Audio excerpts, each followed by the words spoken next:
You know the sound. It's 7.3 BBM on a Tuesday. The dinner plates are cleared away, but the tension in the kitchen is just, well, it's thick enough to cut with a knife. There's a worksheet on the table, a pencil, tapping, tapping, tapping against the wood, and this silence that just screams, I don't get this and I don't want to be here. Ah, the universal homework battle. It really does transcend generation. It really does. Yeah. But here's the thing. For decades, that battle was just about, the math or the history dates or whatever. Yeah. But we're looking at this from the vantage point of February 2026. The battlefield has completely changed. It's not just about doing the work anymore. It's about the temptation sitting right there in the student's pocket. It's the magic button problem. Exactly. And parents are stuck in this impossible bind. On one side, you've got this terror that your kid is just using AI to, generating essay in 5 seconds while your back is turned.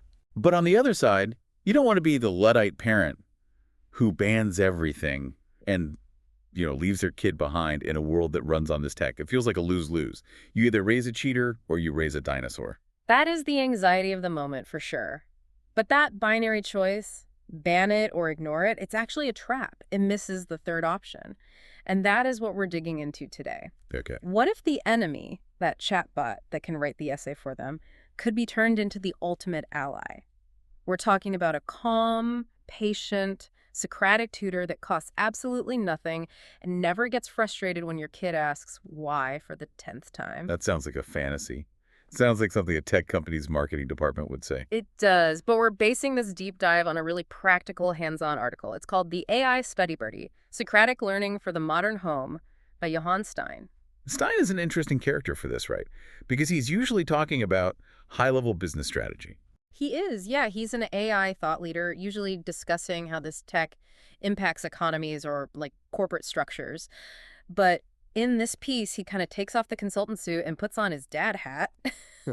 He's writing as a father to a 12-year-old son, trying to navigate that exact Tuesday night homework struggle we just described. Which I appreciate because it grounds the advice. We aren't talking about theoretical education reform. We're talking about how to survive the next 45 minutes of algebra without tears. Precisely.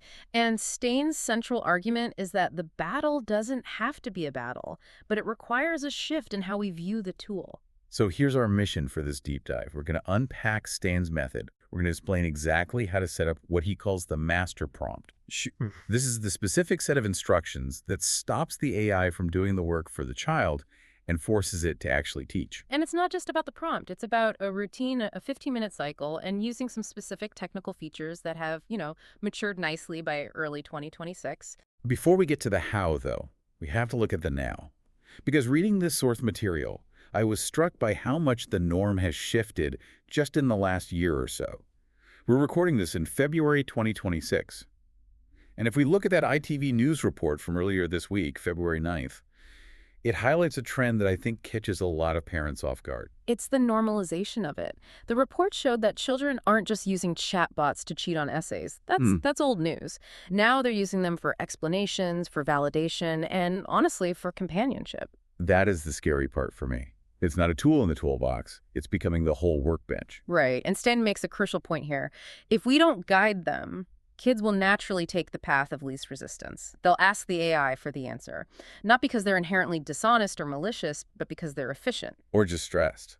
If I'm 12 and I'm tired and I have a button that makes the problem go away, I'm pushing the button. I'm 30-something and I would push the button. We all would. It's a pressure valve. So Steyn argues that the choice for parents is no longer AI or no AI. That ship has sailed.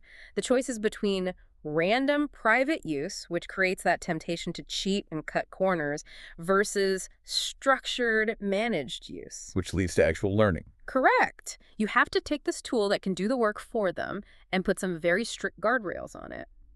Steyn has this great line that really stuck with me. You don't need an AI that is clever. You need an AI that is disciplined. That's interesting. Usually we want the smartest model, right? The one with the highest IQ scores. But for tutoring, you're saying we need something else. Well, think about a really smart professor who just loves the sound of their own voice. You ask them a simple question and they lecture you for 20 minutes. They show off how much they know. That's a clever AI. A disciplined AI is the coach who makes you do the push-ups. And that discipline doesn't come from the software itself. It comes from the parent setting the rules. Okay, so let's build those guardrails. This brings us to the core of Steyn's advice, the master prompt. I'm a parent, I'm sitting down with my kid, I've got ChatGPT or Gemini or whatever the flavor of the month is open on the laptop. Where do I start? Step one is the role definition. Yeah. You're essentially telling the AI who it is and, more importantly, what its job is not. You instruct the AI to analyze the study material, the worksheet, the notes, the PDF, and produce a short lesson in plain language. Plain language is key there. You don't want it sounding like a textbook from the 1950s. Exactly. You want it to sound like a helpful peer. But step two is where the magic happens. This is the mechanical shift that changes the interaction from a search engine into a tutor. You have to force a Socratic sequence. Ah, okay. Taking us back to ancient Greece, Socrates. The man who never gave an answer. He only asked questions to lead the student to the truth. Now, LLMs, large language models, they're terrible at this by default. They are people pleasers. They're prediction engines designed to complete the pattern. If you ask a question, the pattern completion is the answer. They think that's what helpful means. So if I just say, help me with this math problem, it's going to say, sure, here is the solution. Yeah. X equals 5. Right, and learning stops. The kid writes down 5 and learns absolutely nothing. So the master prompt needs to explicitly override that default setting. You have to type in, ask one question at a time, and then, this is the most critical command, wait for the child's reply. The wait command, it sounds so basic. It seems trivial, but if you don't say wait, the AI will often simulate the whole conversation. It'll ask the question, then pretend to be the student answering it, then correct itself. It just dumps a wall of text. Which is overwhelming, and it lets the kid off the hook. Completely. You have to force the stop. You tell it, ask a question, stop, wait for input. Then, once the child replies, respond with a hint, never the answer, and then ask the next question. It's like a game of tennis. You're forcing a rally. It slows the whole process down, and that slowing down is where the thinking happens. It forces the child to formulate a sentence, to commit to an idea. And then there's step 3 of the prompt, which is the integrity piece. Yes, you must explicitly forbid the AI from writing the final answer or completing homework submissions. You actually type that in. Do not write the final answer. You frame the goal for the AI as understanding and exam practice, not task completion. So you're creating a digital sandbox where cheating is technically blocked by the rules of the conversation. Precisely. You're turning the AI into a coach, not a player. It's sitting on the sidelines. If the kid asks, just give me the answer, the AI, bound by that prompt, will say, I can't do that, but let's look at the second step of the equation again. That's brilliant. It takes the burden off the parent to be the bad guy. The robot is the one saying no. Okay, so we have the prompt. But Steyn goes further. He talks about technical accelerators. Yeah. These are features that make this process smoother because, let's be honest, typing back and forth with a robot can get tedious for a 12-year-old. It can. It can feel like work, and that's why the first accelerator is voice mode. I have seen this with my own eyes. If you ask a kid to write down why they think the answer is Paris, they freeze. They worry about spelling, grammar, looking stupid. They just stare at the blinking cursor. But if you just ask them verbally, they ramble. Well, I think it's Paris because, the Eiffel Tower is there and I saw that movie. Exactly. And that rambling is pure gold for learning. Steyn observes that children often think out loud much better than they type. When you use voice mode, the interaction feels less like Googling and more like actual tutoring. It becomes conversational. But there's a hidden benefit for the parent listening in. You can hear the tone. Text is flat. If I type the answer is 4, you don't know if I'm confident or if I'm just throwing a dart at a board. But voice. You can hear the uncertainty. You can hear the guesswork. So that's huge. If they say, is it 4-4? With that rising inflection. You know immediately that they don't actually know. That hesitation is data. It identifies the gaps in knowledge instantly. As a parent, you can hear that and think, okay, we need to review that part. Whereas if they just type 4 and got it right, you might assume they've mastered the concept. So voice mode lowers the friction and increases the data you get back. The second accelerator Steyn talks about addresses a different problem.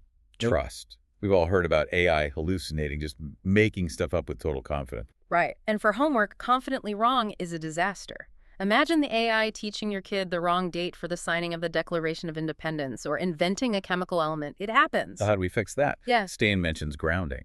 This is a bit technical, but the concept is simple. It's the difference between sending your kid to the entire open internet versus locking them in a library with only one book. The one book being their actual textbook. Exactly. When you ask a standard AI a question, it's predicting the answer based on everything it's ever read on the internet. Reddit, Wikipedia, blogs. That's a noisy city. Steyn highlights tools like Google Gemini and specifically NotebookLM because they allow for this grounding. How does that work in practice? You upload a PDF of the history chapter or a photo of the specific worksheet.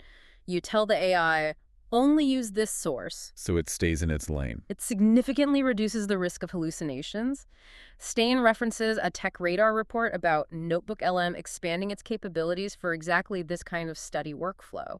It's becoming much more practical to say, here's the source material. Teach me based on this. That feels much safer for a parent. You aren't getting random Reddit threads mixed into your kid's biology lesson. And it ensures the definitions match what the teacher is using in class, which is often a point of confusion.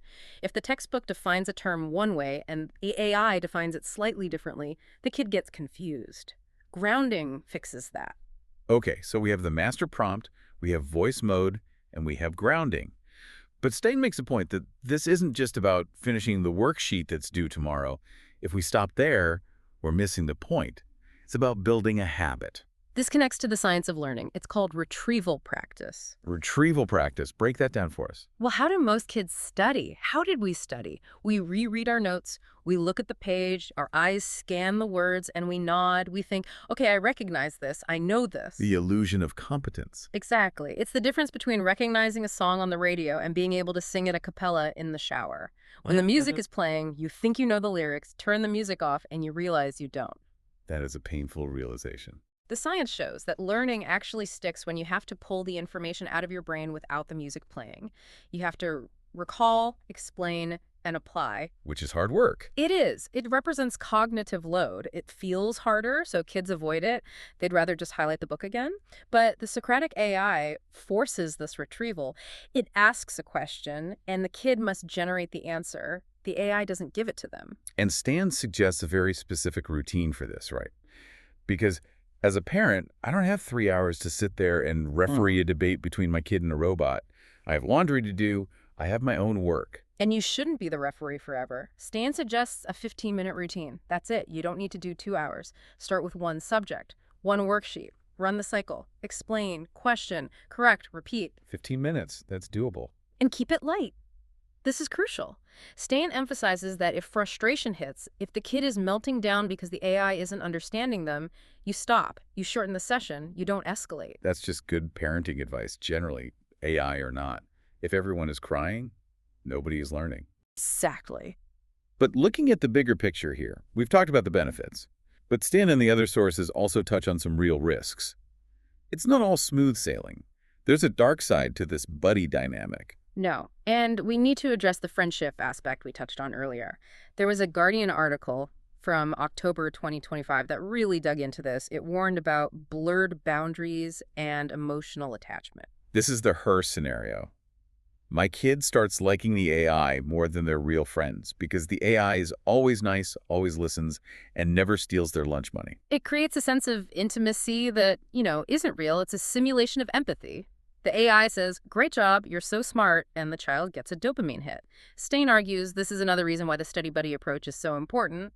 By defining the AI as a tutor, a tool for a specific task, you're creating a boundary. You're putting it in a box. Exactly. It's not a friend, it's a coach. You don't hang out with your tennis racket after the game and tell it your secrets. You put it in the bag. That is a great analogy. The focus must remain on the learning task, not emotional validation. And that requires the parent to monitor the tone. If the kid starts talking to the AI about their crush at school or their anxiety, that's a red flag. That's when you step in and say, hey, this tool is for math. If you want to talk about feelings, talk to me. Which is a conversation parents need to be ready for. It's a new kind of birds and bees talk. The robot doesn't actually love you, son. It sounds dystopian, but Yeah. yes, that is a conversation of 2026. What about schools? Where do they fit in? Because for a while, the vibe was just ban it all, block the IPs. That's shifting. The AP News article referenced in the source material notes that schools are moving from blanket bans to responsible use. They're realizing that you can't block the ocean. You have to teach kids how to swim. If they ban it at school, the kids just go home and use it anyway. Exactly. So the smarter schools are starting to assign work that assumes AI access but requires that human layer of analysis we talked about. They're asking students to critique the AI's output rather than just write an essay from scratch. This brings us to Steyn's closing takeaway, which I thought was really profound. He argues that the long-term value here isn't higher marks. It's not about getting an A on the history test. No, the benefit is learning how to learn. Think about the skills the child is practicing in this Socratic setup. They aren't just memorizing dates. They're learning to ask better questions. They're learning to check sources. They're learning to spot mistakes because the AI will still make them. And they're learning to persist through confusion. That's a life skill. Steyn makes the point that this effectively democratizes access to guided practice. That is a big deal. Not every family can afford a private tutor to come to the house for $50 or $100 an hour. That used to be a privilege for the few. But almost everyone can access these free tiers of AI. So if you set the rules right, you have a private Ivy League level tutor for free, available 24/7. It levels the playing field significantly. But, and this is the big but, it only works if the parents set the tone. It does. If the parent uses AI to just write work emails faster and cheat on their own tasks, the child will mimic that. It requires a culture of integrity at home. You have to model the behavior. I use AI to help me think, not to think for me. So let's recap the toolkit for the listener who wants to try this tonight, because I know there are parents listening right now, looking at the clock, dreading the homework session. It's simple, but it requires discipline. First, the master prompt. Analyze this. Teach me in plain language, ask one question at a time, wait for my answer, and do not do the work for me. Second, the setup. Use voice mode to lower friction, and use grounding, like NotebookLM, to keep facts straight. Third, the routine, a 15-minute timer. And you need to sit there, at least for the first few times, to ensure the interaction stays Socratic and doesn't drift into just give me the answer. It sounds like a lot of work up front. I can hear parents sighing, I have to program the robot now. It is work up front, but the payoff isn't just a completed worksheet. The payoff is a kid who isn't afraid of a blank page. That's a powerful image. You know, we often talk about AI taking jobs or making us lazier. We worry about the Wall-E future where we just sit in chairs and consume. But this is a vision of AI that actually makes us work harder. But in a good way. It forces the cognitive load back onto the human where it belongs. Right. It's resistance training for the brain. So here's the final thought I want to leave everyone with. We are in a world where the answer to literally any question is available instantly, for free, to everyone. Right. In that world, knowing the answer is cheap. The answer is a commodity. It's worth 0 cents. Right. So if the answer is a commodity, what becomes valuable? The question and the process of getting there, the struggle. Exactly. Steyn asks us to consider, are we teaching our children the most important skill of all? Not the ability to find the answer, but the confidence to think for themselves and the integrity to not take the shortcut, even when it's sitting right there in their pocket. That is the test. And it's a test the AI can't take for them. Thanks for listening to this deep dive. Go set up that prompt, take a deep breath, and good luck with the homework battle. We'll see you next time.